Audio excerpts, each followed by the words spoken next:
En el video de hoy vamos a hablar sobre la digestión y absorción de nutrientes. Este es el último video de fisiogastrointestinal y pues es bastante sencillo. Si tienen las bases de bioquímica, pues es muy sencillo de entender, principalmente porque pues vamos a hablar de maltosa, de sacarosa, de toda esa vaina y pues es principalmente importante, ¿no? Recordar que tenemos la absorción es una manera alternativa o diferente dependiendo del contexto cuando decimos lo que es mecanismos de transporte. ¿Sí? Tenemos difusión pasiva, difusión facilitada y transporte activo, que puede ser primario o secundario dependiendo de cuántas moléculas se muevan y lo que sería digamos, el mecanismo como tal, ¿no? Eso pues es bastante sencillo. Otro concepto importante es la hidrólisis, que cuando hablamos de hidrólisis es básicamente pues romper algo, lisis mediante el uso de agua. ¿Sí? En bioquímica lo habíamos visto, diferentes reacciones de hidrólisis que principalmente pues utilizan molécula de agua. Tenemos una molécula inicial, una enzima digestiva porque estamos en absorción y tenemos lo que sería el producto como tal pues roto, ¿sí? Y acá tenemos las macromoléculas importantes, principalmente pues lo que son carbohidratos, proteínas y lípidos. Los ácidos nucleicos como tal pues no entran acá claramente, pero pues lo importante recordar es que los carbohidratos pueden ser, digamos, como el almidón, ¿sí? Que el almidón se considera un carbohidrato complejo, por ejemplo, y en este caso pues tenemos la maltosa. Entonces la maltosa, mediante una enzima que es digestiva a carbohidratos, específicamente la maltasa, que luego la vamos a ver, mediante el uso de agua, lo que va a hacer es sacar, digamos, romper este enlace glucosídico y forma lo que sería glucosa más glucosa, o sea, me da como resultado dos glucosas. La proteína funciona un poco diferente, ya que no es que vaya a romper una unidad por la mitad, sino que como la proteína tiene múltiples y múltiples tipos de, digamos, de aminoácidos unidos entre sí por enlaces peptídicos, entonces pues es un poco más complejo, ¿no? Acá ya no vamos a tener una sola enzima, sino que vamos a tener dos tipos de enzimas, que son las endonucleasas y las endopeptidasas y las endopeptidasas, ¿sí? Las exo y la endo. Endo pues de dentro, exo de por fuera, eso lo vamos a ver más adelante. Y pues básicamente lo mismo, ¿sí? Lo que hacen es romper y generar aminoácidos por su parte. Y por último, pues los ácidos grasos, los lípidos, básicamente contiene lo que es una base de glicerol, que es polar, y tenemos lo que sería la base no polar, que son los triglicéridos, pues los glicéridos, ¿sí? Básicamente los ácidos grasos como tal. Tenemos lo que sería un ácido graso, otro ácido graso, otro ácido graso, sería el triacil, y tenemos lo que sería el glicerol, que es lo polar. Y pues esto se realiza mediante un proceso un poco más diferente, ¿sí? Entonces principalmente tenemos lo que sería esta porción de acá, que básicamente lo que estamos viendo es lo mismo, cómo se movilizan diferentes tipos de la absorción, digestión de las diferentes sustancias, como por ejemplo la glucosa, pues que pasa como glucosa, ¿sí? Tenemos lo que es la proteína, que tiene que primero degradarse en aminoácidos o en dipéptidos o tripéptidos, o sea, o en 2 o en 3, para poder lograr pasar el enterocito. Tenemos lo que sería, digamos, un disacárido, como es por ejemplo, pues acá aquí dice sucrosa, que forma glucosa y fructosa, y que sería la sacarosa, de hecho, creo. Y pues pasan ahora sí como monosacáridos, ¿no? Tenemos lo que sería un tripéptido, por ejemplo, que este sí es capaz de pasar y se rompe por dentro. Y luego tenemos lo que sería los lípidos, como el triacilglicerol o el triglicérido, que se rompe en glicerol y en ácidos grasos, entra, se une y vuelve a salir como triacilglicerol. Vamos a ver el porqué de cada una de estas reacciones, ¿no?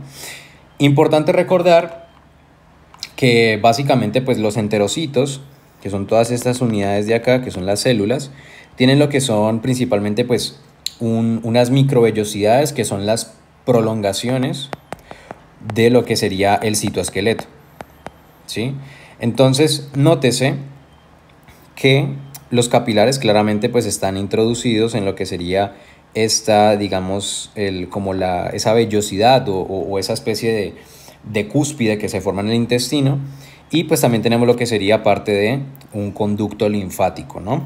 Que se llaman los quilíferos. También recordar que tenemos lo que sería digamos, la glándula como tal, una glándula intestinal, que lo que hace pues es secretar diferentes tipos de células, perdón, de secretar diferentes hormonas, pero también principalmente secretan lo que son moco y agua, ¿sí? Como para mantener el medio y la homeostasis. Acá tenemos lo que sería, digamos, lo que es el lumen, ¿sí? Del intestino delgado. Acá tenemos lo que son esas vellosidades y principalmente recordar de que hay enzimas que están ancladas al borde en cepillo que tienen como tal, los enterocitos, ¿no?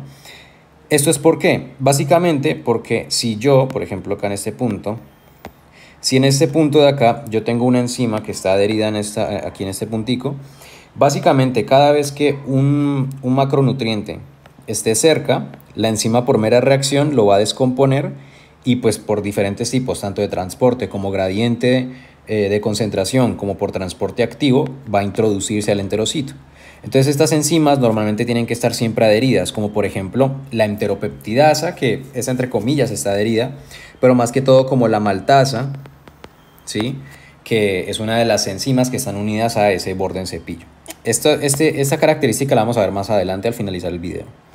Acá tenemos diferentes tipos en qué puntos ocurren las absorciones de las diferentes moléculas. Por ejemplo, tenemos lo que son proteínas, lípidos y carbohidratos, que la mayor absorción ocurre en lo que es en el duodeno y en menor proporción en lo que sería el ilium, casi que nulo. Tenemos lo que sería, por ejemplo, el calcio, el hierro y el folato, que sería el ácido fólico, supongo yo, que básicamente de nuevo se reabsorben principalmente en lo que es el duodeno, junto con lo que también parte sería de la continuación con el yeyuno. Y tenemos por acá lo que sería, digamos, los ácidos biliares, que recordemos que principalmente se reabsorben principalmente en lo que sería parte del ilium terminal, ¿sí? Ilium terminal. Acá claramente lo pintan como si se reabsorbiese como en el recto, ¿sí? Lo cual en parte es cierto, pero principalmente se reabsorbe en lo que sería el ilium junto con la cobalamina, que es la vitamina B12, ¿sí?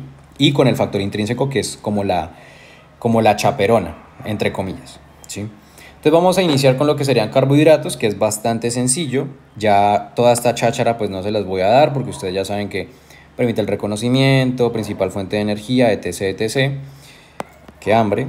Y tenemos lo que sería, digamos, los monosacáridos de 1, los oligosacáridos que pueden ser de 2 a 10 y los polisacáridos que son más de 10 monosacáridos unidos entre sí, si mal no recuerdo. Por ejemplo, tenemos lo que sería lo que estamos viendo en este punto, que son diferentes tipos de carbohidratos que se consumen, como la fructosa, que es un monosacárido, la sacarosa, que es glucosa, más lo que sería fructosa, la lactosa, que sería galactosa, más glucosa, y lo que sería el almidón, que es un polisacárido, ¿sí? O sea, es una vaina gigante que ya la vimos. Entonces, ¿cómo funciona esto? Hemos hablado de que tenemos, a excepción de este señor de acá, tenemos lo que son varios oligosacáridos, ¿no? Tenemos, por ejemplo, estos que específicamente son disacáridos, como es la sacarosa y la lactosa, ¿sí? Que se componen de dos tipos de monosacáridos diferentes. Entonces, por ejemplo, los almidones, que son polisacáridos, eso quiere decir de que son muchos carbohidratos no, son muchos monosacáridos unidos entre sí o muchos disacáridos unidos entre sí, como quieran verlo. Entonces lo que se necesita hacer es romper esta secuencia de carbohidratos para luego que me queden trozos un poco más pequeños, más medianos, y yo pueda luego atacarlos como tal. Entonces por eso vamos a hablar de lo que sería inicialmente lo que es la tialina, que ya la vimos, que es la milasa salival. Entonces la milasa salival o tialina, que pues son producidas y sintetizadas y secretadas por lo que son las glándulas salivales, pues lo que van a generar es agarrar ese almidón y romperlo en dos cosas. Primero, en maltosa, ¿sí? Y segundo, en lo que son polímeros de 3 a 9 moléculas de glucosa. Entonces tenemos dos cosas. Tenemos maltosa como resultado de la ruptura por la tialina y la amilasa, tanto amilasa pancreática como salival, como quieran verlo. Tenemos maltosa y tenemos glucosa. Entonces, ¿qué pasa? La maltosa se considera un disacárido. Entonces, la maltosa tiene que romperse mediante una enzima que se llama la maltasa, ¿sí? la maltasa, que pues asa es de enzima, y lo que hace la maltosa es ser agarrada por la maltasa, o sea, a esta molécula la agarra la enzima, este señor la agarra y la empieza a romper en dos, y básicamente lo que hace es generar glucosa, ¿sí? Entonces se generan dos glucosas. Ahí, entonces tenemos acá lo que sería maltosa es igual a 2-glucosa, ¿va? Luego tenemos la glucosa, pues que se convierte en glucosa, ¿no? Que ya es glucosa como tal. Entonces, perfecto. Esto es lo que sería el almidón, bien. Ahora lactosa. ¿Qué sucede con la lactosa? La lactosa es galactosa más glucosa. Entonces tenemos la lactasa que agarra la lactosa y lo que hace es generar la galactosa y la glucosa. Eso quiere decir de que la lactosa es igual a galactosa más glucosa, ¿sí? Aquí tenemos uno, acá tenemos otro. Y por último la sacarosa, pues que es fructosa más glucosa, que acá la tenemos, se va a romper mediante la sacarasa. Entonces, nótese que siempre que hablamos de enzimas aparece entre comillas intestino o entre paréntesis. Es porque estas enzimas, maltasa, lactasa, sacarasa, se encuentran unidas a lo que son las vellosidades del intestino. Entonces, por eso aparece intestino como tal. Entonces, acá tendríamos maltasa, que rompe la maltosa en glucosa y glucosa. Tenemos la lactasa, que rompe la lactosa en galactosa y glucosa. Y tenemos la sacarasa, que agarra la sacarosa y la convierte en glucosa y fructosa. Pues es un trabalenguas, pero pues es lo que hay, ¿no? Acá tenemos el mismo ejemplo, pero con un poquito más de fisiología metida, que es el transporte como tal de las vainas, ¿no? Entonces, inicialmente lo que es el almidón, que mediante la amilasa se convierte en glucosa y en maltosa. Acá claramente solo le pone maltosa. La maltosa, mediante la enzima maltasa, se convierte en 2-glucosas. La sacarosa, mediante la enzima sacarasa, se convierte en glucosa y fructosa. Y la lactosa, mediante la enzima lactasa, se convierte en una glucosa y una galactosa. Ahora, ¿cómo es el transporte de cada uno? Lo que es la glucosa y la galactosa, que, ojo acá, los únicos monosacáridos que tenemos en este punto son los siguientes: glucosa, glucosa, glucosa, ¿sí? Fructosa y galactosa. O sea que tenemos 3 monosacáridos diferentes. Tenemos la glucosa, tenemos la fructosa y tenemos la galactosa. La galactosa y la glucosa van a ir juntos, o sea, la G con la G van juntos. ¿Y la G con la G cómo se comunican? Pues nada, o sea, cuando yo digo G con G es que el transporte va a ser igual. Me explico. La glucosa o la galactosa van a estar transportándose mediante un cotransporte con el sodio. Recordemos bioquímica, por ejemplo, recordemos endocrino, por ejemplo, ¿sí? Que se transportan mediante sodio. Entonces el sodio lo que hace es, por gradiente de difusión simple, porque recordemos que el sodio está en mayor concentración por fuera, porque la bomba sodio-potasio mantiene ese nivel, lo que realiza esta bomba sodio-potasio es generar un gradiente de concentración negativo o menor al espacio que está afuera. Entonces, lo que hace el sodio es entrar por gradiente de difusión y por ende entra lo que es esta galactosa o glucosa. ¿Cómo se llama este transportador? Se llama SGLT, que es Sodium Glucose, glucose pues de GL, transporter, ¿sí? Entonces el Sodium Glucose transporter lo que hace es transportar sodio y glucosa hacia la parte interna, desde la parte apical al interior del enterocito, ¿sí? Luego, en la parte basal, lo que realiza para que salga esa glucosa o galactosa es mediante lo que es, de nuevo, una difusión simple mediante el GLUT2. ¿Sí? ¿Por qué? Porque vamos a tener una concentración más alta adentro que afuera. Entonces lo que hace es que sale la glucosa por gradiente de concentración. Y en ese punto, pues el sodio sale por la bomba sodio-potasio. Entonces no importa. Luego tenemos lo que es la F, que es la que quedó solita, que pues F de solita. Por ende la fructosa lo que va a hacer es básicamente mediante el GLUT5, entra por gradiente de difusión y sale por el GLUT2 lo mismo, ¿sí? Ambos salen por el GLUT2 a nivel basal. Entonces, para que quede claro, tenemos lo que es la maltosa, tenemos lo que es la lactosa y tenemos lo que es la sacarosa. Bueno, ahí dice sacarosa, ahí dice sacora, pero pues, ajá, me entienden, ¿no? La maltosa se divide en dos glucosas. La lactosa se divide en galactosa y en glucosa. Y la sacarosa en glucosa más fructosa. La fructosa explícitamente se introduce al enterocito por el GLUT5, ¿sí? Que de hecho, 1, 2, 3, 4, 5. Ay, sí, bueno, esta es la estructura, ¿verdad? Caí en cuenta. Por si se acuerdan de la estructura de la fructosa, que son 5, que es como una pentosa, no una hexosa. Entonces, pues el GLUT5 de 5, ¿me entienden? Bueno, pues, por si les sirve. Ya. Entonces, lo que sería el GLUT5 entra desde la parte apical y sale por la parte basal al capilar sanguíneo por el GLUT2, ¿sí? Luego, glucosa o galactosa, ambas, inclusive las dos, entran por cotransporte con lo que sería el sodium glucose transporter por la parte apical y salen por la parte basal, ¿sí? Y fin. Y la parte basal, ¿por dónde salen? Pues por lo mismo, por el GLUT2. Y ya, eso básicamente sería todo. Luego tendríamos lo que son las proteínas, pues que las proteínas lo mismo, tienen diferentes funciones en las cuales no voy a profundizar porque son bastante conocidas pues por nosotros. Y bueno, tenemos lo que son, lo único importante de esta diapositiva es que sí, tenemos dos tipos de proteínas.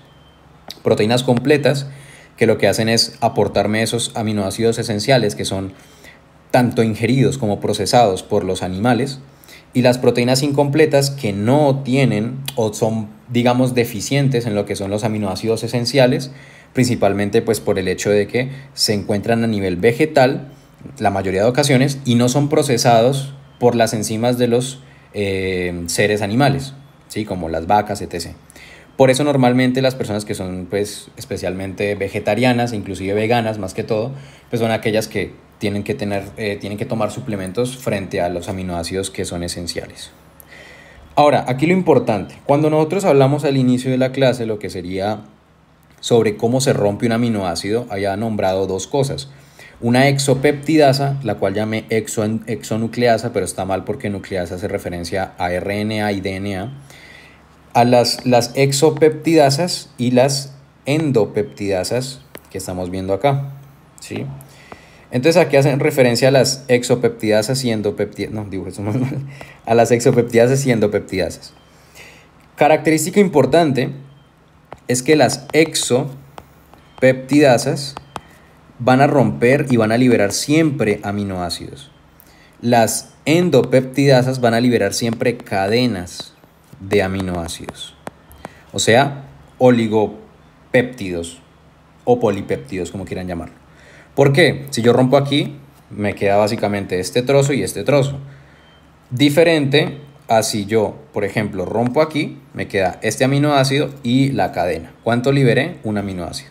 Lo mismo, tenemos una carboxipeptidasa que es generada por la procarboxipeptidasa que es activa, que es el simógeno, ¿no? Que es activado por la pepsina y pues eso, ¿sí? Y tenemos la aminopeptidasa pues que rompe el amino terminal y bueno, poco más. Tenemos lo que sería el ejemplo perfecto.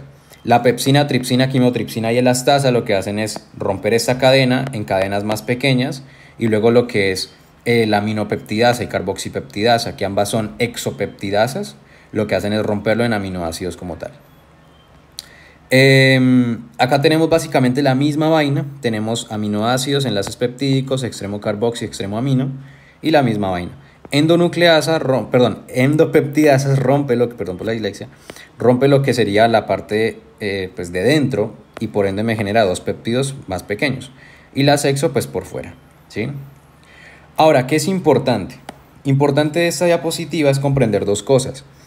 Que dependiendo de la cantidad de aminoácidos que yo tenga, se pueden transportar de una u otra manera. Si yo tengo un aminoácido solo, o sea, yo tengo un aminoácido, eso se transporta con sodio, ¿sí? Si yo tengo un aminoácido como un tripéptido o un dipéptido, este se transporta por cotransporte con los hidrogeniones, ¿sí? Entonces, por eso en esta imagen ustedes están observando, por ejemplo, que un aminoácido solo entra con el sodio, pero que un aminoácido que tiene dos aminoácidos, o sea que es un dipéptido, entra con protón, al igual que este, que es un tripéptido que entra con protón. Entonces esa es una gran diferencia también. Entonces ya tenemos dos diferencias, exopeptidasa y endopeptidasa. Y también si es un aminoácido solo, pues es por sodio, y si es un protón es porque está transportando lo que sería un tripéptido y un dipéptido. Y luego tenemos lo que sería, pues nada, lo mismo, ¿sí? Y acá se explica de mejor manera. ¿Por qué? Porque acá tenemos un ejemplo del cual pues no se ha visto antes, que es el siguiente. Si estamos hablando de dipéptidos, como acá, se transporta con protón, eso quedó claro, ¿sí? Si estamos hablando de un aminoácido solito, lo que hace es transportarse con el sodio. Pero ¿qué pasa cuando tenemos cadenas como polipéptidos que no son tripéptidos, pero son más y son pequeñas y no se rompen? Esto es lo que se ve, por ejemplo, cuando las personas sufren de lo que se conoce como, digamos, la intolerancia, o que pues son sensibles al gluten como tal, ¿sí? Y en este caso, básicamente, lo que sucede es que, por ejemplo, la proteína gluten, que se encuentra en, no me acuerdo cómo escribe, que se encuentra en los cereales, por ejemplo, en algunos, entran por endocitosis, ¿sí? Entonces, como entran por endocitosis o por transitosis, pues genera una endocitosis y luego se transita por todas las células hasta generar una exocitosis. Lo que realiza es que no se pueden degradar a nivel de la luz intestinal. Entonces, entran como tal directamente a la sangre de esta manera. Y por eso, pues a veces genera afecciones, a veces dicen que es bueno, que no es bueno, que es sano, que no es sano. Entonces, pues eso depende, ¿no? Luego pasamos con los lípidos, que los lípidos pues ya sabemos que tienen múltiples funciones, que no es necesario reconocerlas pues ahorita, porque pues, o sea, se entiende, ¿no? Importante comprender que tenemos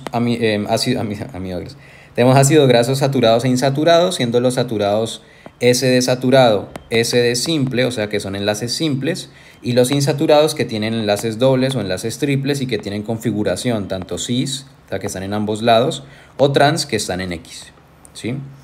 Tenemos lo que sería al final alfa, al final omega, y bueno, de hecho pues aquí es donde genera lo que sería el corte, ¿no? Pero bueno, el caso. Importante comprender es principalmente lo que sería los diferentes tipos de omega, ¿no? Que se hablan siempre de omega 3 y omega 6. Cuando hablamos de omega 3 y omega 6, que son estos señores de acá, el omega 6 hace referencia al linoleico. Por si se acuerdan, pues ¿no? 6 linoleico, por si le sirve la mnemotecnia. Y principalmente este es el que está relacionado con medidas proinflamatorias como tal, ¿sí? Entonces cuando tenemos medidas proinflamatorias, o bueno, reacciones proinflamatorias que promueven la inflamación, pues son principalmente pues no promovidas, pero los precursores son el omega 6, que es el linoleico, ¿sí? Luego está el omega 3, que es el linolénico, nico con N, no linoleico, sino linolénico, que es lo contrario, el que promueve lo que es medidas antiinflamatorias, como tal, ¿sí? Entonces, para que tengan en cuenta muy bien esa vaina. Pues tenemos los ácidos grasos trans, que se producen por la hidrogenización, que es cuando se modifican, ¿sí? Cuando se modifica lo que es como su estado, pero pues nada. Acá tenemos lo que es el linoleico, que está relacionado con medidas proinflamatorias, y acá el linolénico, que son medidas antiinflamatorias, o sea que hace lo contrario. Y bueno, tenemos fuentes de omega 3, como es la chía, las nueces, la linaza, etc. Y lo que sería también parte de omega 6, la proinflamatoria, que es las nueces y demás, ¿no?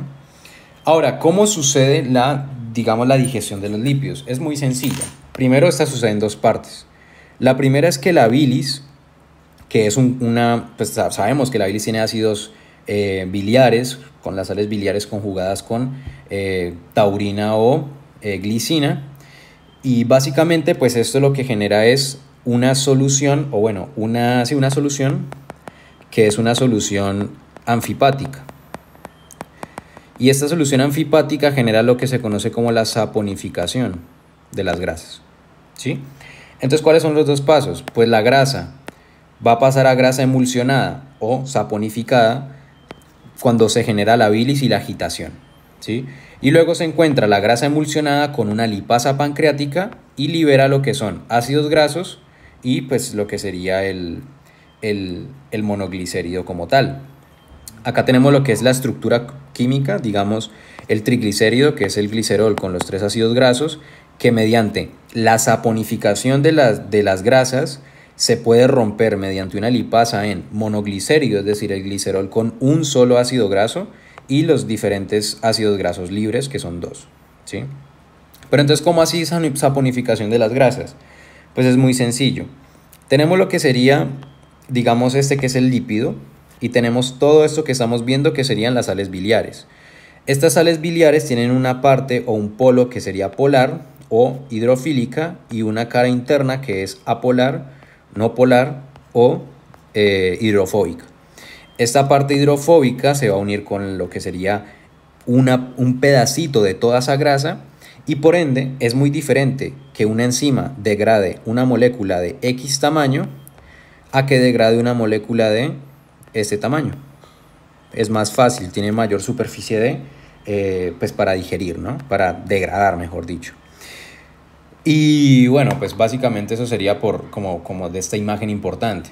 Claramente tenemos lo que es la formación, digamos, de kilomicrones, pero pues esto se explica mejor acá, de hecho, que principalmente tenemos gotitas grandes, ocurre la emulsión junto con las sales biliares, que sería el ácido cólico y el deoxicólico, y la emulsión pues forma lo que serían los micelios, que son más pequeños y que reaccionan con las diferentes enzimas, que estamos viendo, por ejemplo,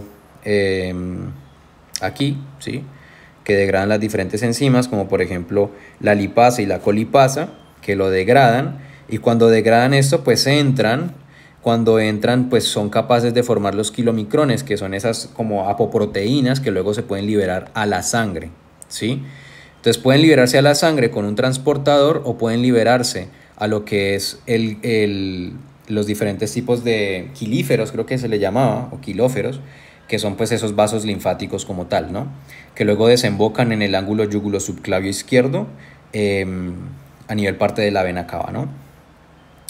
Y bueno, pues ya para finalizar tenemos lo que sería esto de acá, que es lo mismo, ¿sí? Que es lo que sería triglicéridos junto con la lipasa y con las sales biliares se convierten en monoglicéridos con ácidos grasos, se pueden formar los kilomicrones y estos kilomicrones, pues, que son proteínas más triglicéridos, se forman y generan lo que sería pues esto, ¿no?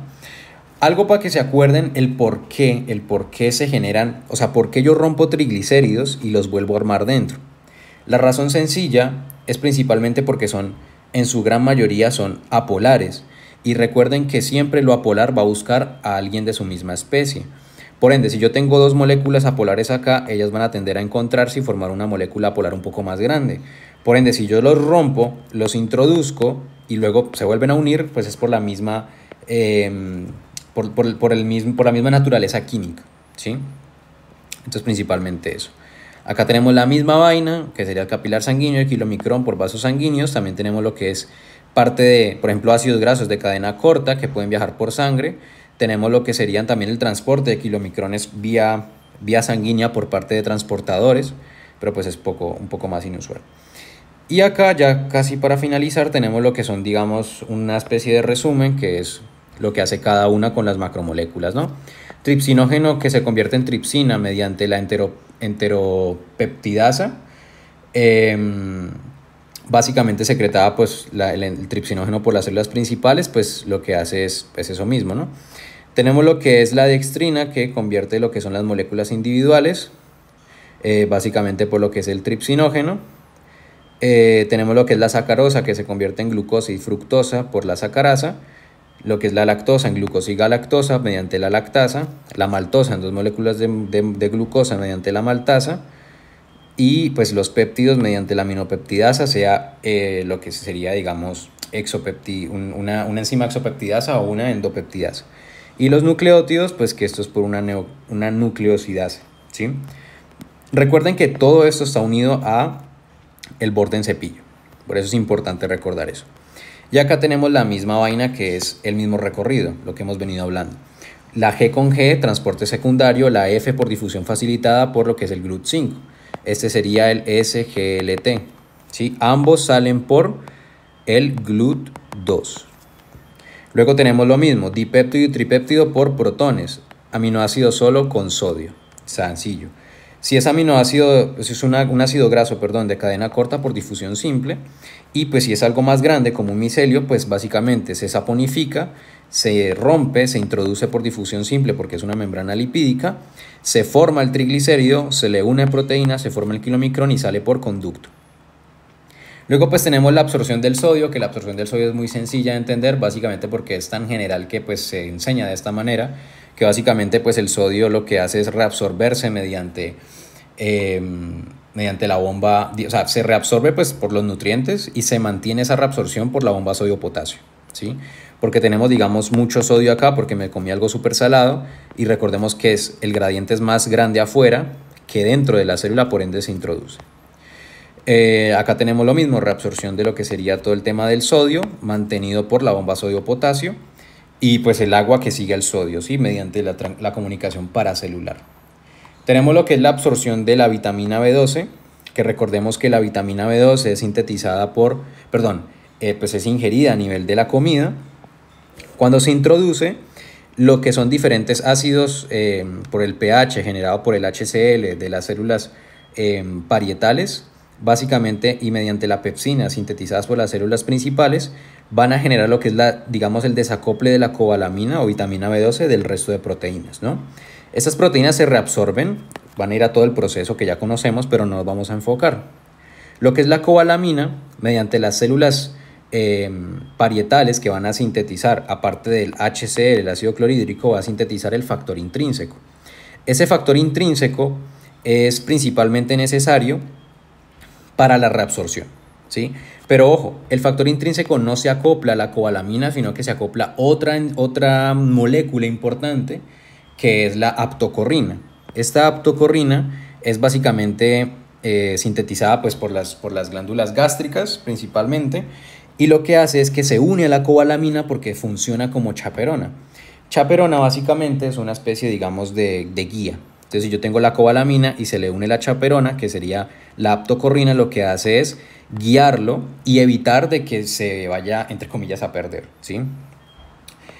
Cuando esta aptocorrina, junto con la cobalamina, llega a lo que sería al ilion, básicamente, lo que ocurre es que se libera lo que es la aptocorrina, se reabsorbe, y lo que sucede principalmente es que se forma el complejo factor intrínseco B12 o factor intrínseco cobalamina, que básicamente lo que hace es se une el factor intrínseco y mediante receptores que son principalmente son principalmente funcionales para el factor intrínseco, lo que hace es, aquí tenemos un receptor de factor intrínseco y acá hay un factor intrínseco, le dice, uy, parcero, venga para acá. Entonces genera una endocitosis mediada por receptores de factor intrínseco, se forma el endosoma, ¿sí? Cuando se forma este endosoma que estamos viendo acá, lo que se realiza pues es la liberación del receptor, se saca lo que sería el factor intrínseco para reusarlo de nuevo, y lo que se hace es, principalmente, pues se libera también lo que es la cobalamina y se forma lo que es la transcobalamina 2, o sea, se une y se acopla la transcobalamina 2 para que genere lo que es el transporte como tal, ¿sí? Y es bastante sencillo. La absorción de calcio, esto lo vimos principalmente en fisioendocrino, y es muy sencilla principalmente porque lo único que se necesita es la vitamina D, ¿sí? La vitamina pues 1, ¿sí? La 1,25-dihidroxicolecalciferol, que es la vitamina D funcional. Esta lo que va a hacer es sintetizar mediante RNA, genera lo que es una modificación a nivel de traduccional, post-traduccional, y lo que hace es sintetizar calvindina.